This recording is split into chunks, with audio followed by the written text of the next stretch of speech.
자, 제가 저번에 소개시켜드린 영혼의 경제학자 우석진 명지대 경제학 교수, 이분이 김종배의 시선집중에 나와서 경제 관련해서 정리를 해주셨는데 기가 막혀요. 와, 이거 한번 제가 정리해 드릴 테니까 한번 들어보십시오. 한눈에 정말 잘 이해가 됩니다. 지금 세수 부족이 심각하다 이런 얘기예요. 세수 부족이 심각한데 총 국세 진도율이라는 게 있습니다. 그러니까 1년이 12달인데 자, 지금 12달, 1년 동안 얼마를 걷겠다 예측을 하고 계획을 세운단 말이에요. 근데 지금까지 진도를 얼마나 나갔느냐, 이걸 진도율이라고 하는데 올해 총 국세 진도율이 44%밖에 안 됐다는 겁니다. 6월까지. 자, 보시면 2014년부터 2022년까지 평균이 파란색 점선이고요. 요렇게 그림자처럼 돼 있는 게 평균 값이라는 거예요. 그런데 빨간색 2023년은 상태가 매우 안 좋고 지금 곡선이 더 안 좋아지고 있습니다. 문제는요, 좋아질 기미가 보이지 않는다는 거예요. 자, 지금 세수가 40조 이상 펑크가 났습니다. 예상한 것보다. 올해 총 국세 진도율이 44%, 2022년 작년 55%였고요. 재작년은 64%였다. 이런 상황에서 제일 심각한 게 뭐냐면 법인세인데요. 법인세 6월 진도율이라는 표를 직접 만드셨어요. 보시면 2014년, 15년, 16년 이렇게 연도별로 한 바퀴 돌면 12개월, 시계처럼 12까지 있는데 6월까지니까 절반 정도 6시에 와 있으면 괜찮다는 건데 2014년 세수가 정말 안 좋았어요. 15년에 절반 정도 세수가 좀 맞춰집니다. 2016년부터 세수가 6월 달에 절반 이상을 넘어갔어요. 2021년에는 거의 9시까지 간 적도 있습니다. 2022년도 6월 달에 6시를 넘어갔죠. 근데 2023년 6시가 안 됩니다. 5시 이런 수준이에요. 법인세가. 2014년도 이때가 왜 이렇게 세수가 부족했냐? 이명박이 세수를 엄청나게 깎아놨습니다. 법인세도 감면해주고 종부세도 깎아주고 막 다 깎아줬어. 그래가지고 세수가 엄청 부족했어요. 이때. 그래서 2015년 박근혜 정부가 이거 도저히 일을 못하겠다. 세금이 너무 안 거쳐서. 그래서 2015년 박근혜 정부 비과세 대폭 축소하고 소득공제를 세액공제로 변환하고 이때 난리 났었죠. 13월에 보너스 뭐 이렇게 했던 게 돈을 더 토해내는 일들이 막 벌어지고 그랬었죠. 이런 일도 했었고 담뱃값 인상도 했었죠. 이때 2,500원짜리가 4,500원이 됐었죠. 이래서 세수를 엄청나게 확보를 했었다. 그 이후 여유로운 세수 확보가 가능해졌다. 그러니까 문재인 정부 때 세수가 잘 거쳤던 건 어찌 보면 박근혜 정부 때 어느 정도 세수 확보를 위한 일을 해놨기 때문이다. 이렇게 분석할 수가 있습니다. 이명박 때 오지게 깎아줘서 박근혜 정부도 허덕허덕거렸단 말이야. 그리고 유승민이 증세 없는 복지는 허구다 막 이렇게 공격하면서 세금을 증세를 하진 않았지만 비과세를 줄이고 여러 가지 구멍들, 그동안에 깎아줬던 것들을 막 다시 주워 담아서 세수 확보에 숨통을 트이게 한 게 박근혜 정부인 건 맞다라는 거예요. 근데 윤석열이 대통령이 되고 지금 감세는 오지게 하죠. 법인세가 이렇게나 안 좋은 상황이다. 자, 지금 올해 법인세 6월 진도율이 지금 굉장히 안 좋은데 진짜는 이게 아니라는 거예요. 내년부터가 진짜야. 왜냐? 윤석열이 법인세를 대폭 인하한 상황인데 그게 내년부터 적용이 됩니다. 진짜 쓰나미는 아직 오지도 않은 상황이라는 거예요. 그러니까 지금 법인세 진도율이 상태가 안 좋은데 이건 아직 진짜가 오기도 전에 이 정도다. 내년에 인하된 법인세로 걷기 시작하면 훨씬 더 안 좋아질 수 있다라는 겁니다. 무섭죠? 자, 그러니까 지금 무슨 짓을 하느냐? 시민단체들, 진보 시민단체 이런 데들 지금 보조금 다 삭감한다 이런 얘기 나오잖아요. 그런데 과총 보조금 70% 삭감한다. 과학계 발끈. 이런 것들을 다 줄이고 있는데 당장의 성과가 안 나오는 기초과학들에 대한 보조금들을 막 줄이기 시작하는 거예요. 과총이 이제 과학총연합회 뭐 이런 거예요. 근데 매년 140억에 달하는 국고보조금의 70% 삭감 통보. 이거는 마비죠, 마비. 돈이 없어. 어딘가는 깎아야 돼. 증세를 하지는 않아. 계속 감세 정책만 했어. 그러니까 어딘가는 깎아야 되잖아요.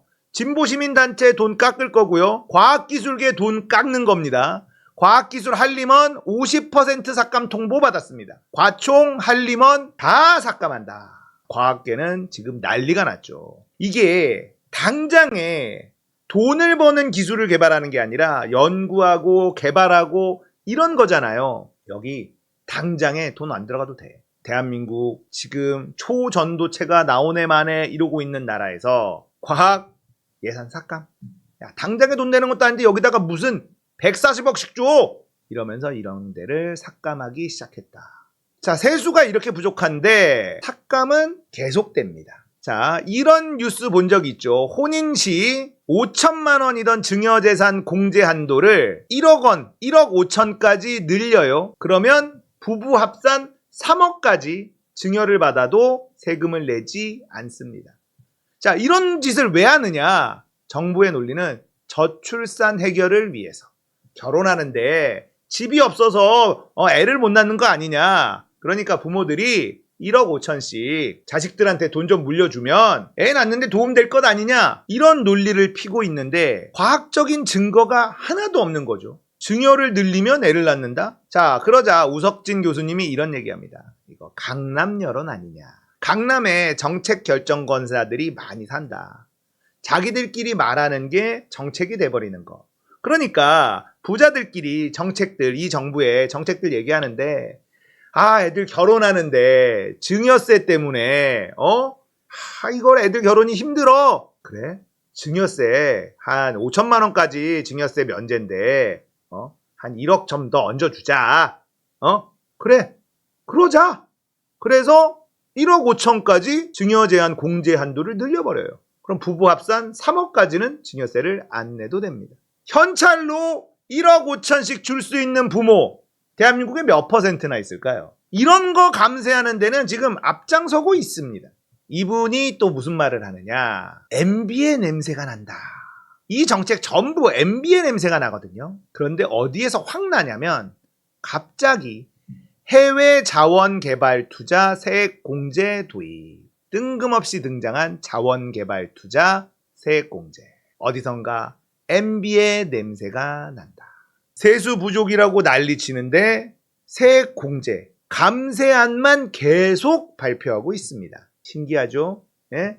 뜬금없이 왜 이게 튀어나오는 겁니까? 자원개발, 여기가 지금 왜 나오는 거죠? 하여튼 자원개발 투자로 또 슈킹해 먹으려는 MB맨들이 스물스물 움직이기 시작했다라는 뜻 아닐까. 이런 일이 벌어지고 있고요. 또 뭐가 있냐? 가업 승계에 따른 세 부담 완화. 이것도 MB 때 진행됐었던 일인데 가업 승계를 할 때 세금을 너무 많이 내. 그래서 가업 승계가 안 돼. 가업 승계할 때는 상속세 그렇게 받지 말자. 이런 얘기가 MB 때 있었어요. 그런데 그게 지금 늘어서 지금은 600억 한도로 증여세 저율 과세한다. 대단하죠. 현행이 10억 이하면 그냥 빵원, 60억이면 10%, 300억까지 20%, 600억까지도 20%.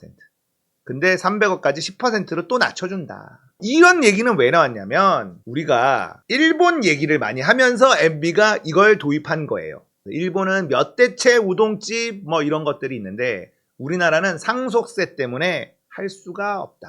MB가 만든 겁니다. 그래서 이거 상속세 가업을 승계하는 거면 상속세로 매기지 말자. 이렇게 시작된 겁니다. 그런데 10억 이하 하나도 안 받는 것도 웃기긴 한데 여기서부터 이제 문제가 생겨요. 그런데 60억이 나오더니 300억이 나오더니 600억까지 나와요. 그러면 중견기업까지 가업승계로 인정받을 수 있게 되는 겁니다. 보통 상속세는 거의 한 50% 정도 생각하는데 10%, 많으면 20% 가업승계라고만 하면. 자, 거기다가 뭐가 있느냐? 한술 더 뜹니다. 가업승계 증여세 과세 특례 후 업종 변경 허용 범위를 확대한다고 합니다. 중분류 내에서 대분류 내로 확대한다. 설명을 드릴게요. 예를 들면 가업승계라고 하면 내가 우동집을 해요. 그러면 그 자식이 아버지 어머니의 대를 이어서 가업을 승계해서 우동집을 해야 이런 혜택을 주는 게 맞잖아. 근데 우동집을 안 해도 인정해 준다는 겁니다. 대분류까지 된다. 그러면 요식업이면 다 되는 거예요. 우동집을 하는데 내가 떡볶이집을 해. 그래도 가업승계라고 봐준다. 제조업이에요. 아버지가 선반을 만드는 공장을 하고 있었어요. 제조업으로 분류돼요. 대분류로는. 그러면 그 많은 제조업 아무거나 해도 가업승계로 인정해준다는 겁니다. 말이 됩니까? 말이 안 되죠. 이것도 MB의 냄새가 나는 겁니다. 이렇게 세수가 부족한데도 부자들, 자기들을 위한 감세 정책은 꾸준히 내고 있다. 자, 이런 감세 정책이 걱정이 되는데 갑자기 여사님의 냄새가 나는 감세 정책이 등장을 했으니 그것이 무엇이냐? 반려동물 진료비에 대한 부가가치세 면제. 여사님의 냄새가 나는 감세 정책도 있더라. 사실 이 반려동물 진료비는요, 매년 들어오던 소원술이었다고 해요. 기재부는 절대 안 된다는 입장이었다고 합니다. 왜냐하면 부가세를 면제해줘? 그러면 이 조세에 대한 기준이 무너진다. 부가세를 어떻게 면제해 줄 수가 있느냐. 기재부는 택도 없는 소리 하지 마라. 매년 들어와도 부가세는 절대 안 됨. 이런 거였는데 기재부가 올해는 갑자기 돼요. 이렇게 됐습니다. 거기다가 이게 10월부터 올해부터 바로 실시됩니다. 반려동물 부가세 면제되면 반려동물 키우는 사람들은 반가운 소식일 수 있지만 전체 국가로 봤을 때는 세수 부족으로 난리인데 이런 걸로 전부 다 빵꾸가 나는 겁니다. 이거 여사님의 냄새가 좀 나죠. 자, 부가세를 면제해 준다고 반려동물 치료비가 10% 내려갈까요? 에이, 선수끼리 왜 그래? 내려가? 안 내려가잖아. 부가가치세를 빼줘? 그러면 진료비를 쓱 올리지. 동물병원은 부르는 게 값이잖아요, 사실. 이걸 하지 말고 100여 개의 질병을 보험을 만들어야지. 수가를 해서 똑같은 진료비를 받을 수 있도록 만들어주면 모르겠어. 부가세 면제하는 건 아무 의미 없습니다. 이걸로 치료비 싸지지 않아요. 모든 세목이 전부 다 마이너스인데 딱 하나 세수가 잘 거치는 품목이 하나 있더라. 그게 뭡니까? 주세는 지금 엄청 잘 거치고 있다. 사람들이 술을 계속 먹는 거예요. 술 권하는 사회가 돼버린 겁니다. 자, 이 정부는 건전재정을 외치고 있잖아요. 그런데 깃발을 흔들기만 하지 할 생각이 없다. 이렇게 진단을 하더라고요. 왜냐하면 이렇게 세수가 부족한데 감세 정책만 내고 있으니 부자 감세 정책만 계속 내고 있으니 어떡하냐. 감세 기조를 계속 이어가죠. 비과세 줄여야 하지만 거의 줄이지 않고 이어가고 있죠. 그러니까 정부가 돈이 없어요. 한국은행에 마이너스 통장 돈을 80조 이상 썼습니다. 역대 정부 중 최고로 마통을 쓰고 있는 정부가 윤석열 정부고요. 이게 공짜가 아니에요. 이자로 4개월 사이 600억이 들어갔습니다. 이대로 연말까지 가면 2천억 이상 이자를 내야 될 거다라고 분석하고 있습니다. 자, 문제는 이게 해결이 되느냐? 정부가 마통을 이렇게 땡겨 쓰는 거 줄일 수 있느냐? 없다는 거예요. 제일 큰 문제는 아무 문제 없다고 거짓말을 하고 있는 게 더 심각한 일이다. 이런 얘기를 합니다. 자, 그러면서 추경호 부총리를 비판을 하는데요. 추경호는요, 금융관료 출신이라는 거예요. 금융은 규제산업이다. 금융은 정부의 보호 아래서 금리 올려라, 금리 내려라 이런 식으로 대응하면서 수익을 내고 망하지 않도록 정부가 어느 정도 보호를 해주는 그런 산업인데 그러다 보니까 경제 전반에 대한 감각이 없다. 라면값 내려라 이런 거 하는 거 보면 추경호가 금융관료 출신이라는 걸 알 수 있다. 전형적인 금융산업 방식으로 경제정책을 쓰고 있다. 법에는 없지만 금리 내려라, 금리 올려라 이러면 은행들이 정부의 말을 듣는단 말이에요. 이런 식으로 진행되는 곳이 금융인데 결국 관치 경제를 하고 있는 모양새고 추경호의 무능력이다. 이런 얘기를 하고 있었습니다. 자, 그리고 외국인 가사도우미. 아까 결혼하면 1억 5천씩 증여세 면제 이 정책이 출산율 때문이다라고 정부가 이야기했고 외국인 가사도우미도 출산율에 도움이 된다. 경력 단절이 안 되게 하기 위해서 값싼 외국인 가사도우미를 들이자 이런 얘기가 나왔는데 이거 출산율하고 상관이 있느냐? 자, 그렇게 얘기가 나오니 이것도 강남 여론일 가능성이 높다라는 거. 자기들끼리 얘기했는데 아니 우리 아들 딸들 결혼해서 맞벌이 하는데 애 키우기가 너무 힘들다. 아니 홍콩에서는 필리핀 애들 싸게 가사도우미 부린다는데 우리는 왜 안 되지? 쓰자. 우리도 도입하자. 외국인 가사 도우미 이러고 있는 거예요. 전부 다 자기들의 입맛에 맞는 정책들만 나오고 국민들을 위한 정책은 없어. 이게 보면 술자리에서나 있을 법한 얘기들이 정책으로 그냥 다 갑니다. 이게 윤석열 정부의 위험한 이런 상황이다라는 거. 정책이 너무 유치하잖아요. 양평 고속도로 문제에 대해서 또 김종배 진행자가 질문을 하는데요. 원희룡 장관이 양평 고속도로 정치권 빠지고 전문가들에게 맡기자 이런 얘기가 나왔는데 이거에 대한 분석이 나옵니다. 정형사업에 투입되는 전문가들은 대충 정해져 있다. 정형사업이라는 게 이런 고속도로처럼 타당성 조사하고 이제 건설하고 감리하고 이런 식으로 딱딱 정해져 있는 정형사업들이 있는데 여기에 투입되는 전문가들은 대충 정해져 있다라는 거예요. 옛날에는요, 예타까지 국토부에서 다 진행을 했었어요. 자, 그러다 보니까 국토부가 자꾸 장난질을 치는 거야. 예타서부터 본타, 건설 전부 다 국토부가 하니까 어이, 장난이 너무 심한 거 아니오? 그래서 예타를 기재부로 넘긴 겁니다. 견제를 하도록. 기재부가 결제를 해줘야지 SOC 사업을 할 수 있는 거 아닙니까? 예타는 일단 떼자. 국토부가 장난질 못 치게 맨 앞단을 좀 막자. 이렇게 해서 예타를 기재부로 넘겼어요. 그래서 본타부터는 국토부 영역으로 끝까지 쭉 넘어가게 돼 있는 구조다라는 거예요. 자, 이번 일은 기재부가 진행한 예타를 국토부가 묵살하고 자신들의 권한을 막 써버린 일이에요. 자, 예타 기재부가 진행을 했어.